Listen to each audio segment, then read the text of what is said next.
Salutare și bine v-am găsit seară. Vreau să vă arăt și vouă niște lanterne care merită să le cumperi dacă ești pescar sau vânător poate. Deci am zis pescar sau vânător, nu pentru alt fel de lucru. Așa, avem aici un Nightcore HC60. O lanternă foarte bună, dar care nu ține mult bateria. E micuță, nu e grea, cam 100 și ceva de grame. Da? Eu cred că pentru electricienii cea mai bună această lanternă. Da? Și acum vreau să vă arăt. Asta e un chinezism.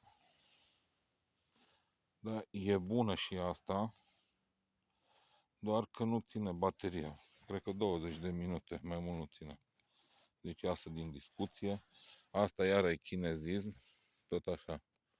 Nu ține bateria, deci nu merită să stricați bani pe ele. Ce vreau să vă arăt și pe ce aș da eu banii dacă aș fi pescar sau vânător. Asta e un LED Lancer, exact ca modelul din cutie HR14R,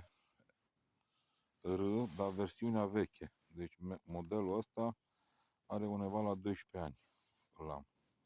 Nicio problemă n-am avut cu el, în afară de faptul că s-au slăbit curelele la ea. Nu mai stă bine pe cap.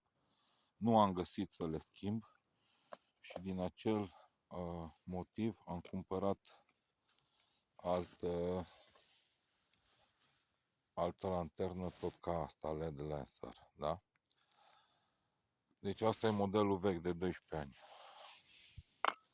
Ăsta, acum l-am cumpărat, e modelul nou. Se vede, deci aproape identic.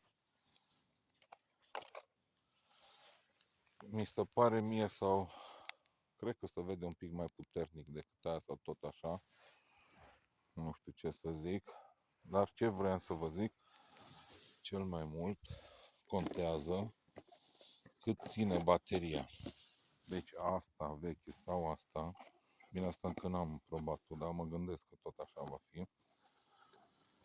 Undeva la toată noaptea, dacă ești pescar și te duci la pescuit, acum toți știi care sunt pescari, ai nevoie cam din 10-20 de minute, jumătate de oră să o aprinzi și poate să stai 10 minute cu ea. Deci fără nicio problemă până dimineața te ține și dacă o lași aprins aproape, nu pe modul cel mai tare, pe ăla între, deci garantat 10 ore ține bateria. Deci cu experiență făcut eu pe asta. Și așa cred că ține și asta. Asta, deci eu, ce vreau să vă zic, eu le folosesc aproape la modul maxim, că de aia le-am, ca să văd ca lumea, nu să mă orbesc, să orbecăiesc. Asta pe modul maxim,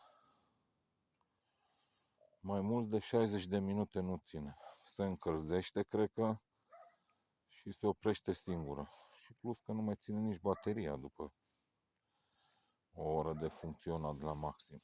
Deci, în concluzie, dacă vreți să vă luați o lanternă bună și sunteți pescari, așa ceva recomand. Ori modelul vechi, ori ăsta, și vă zic eu că nu o să aveți probleme cu ele.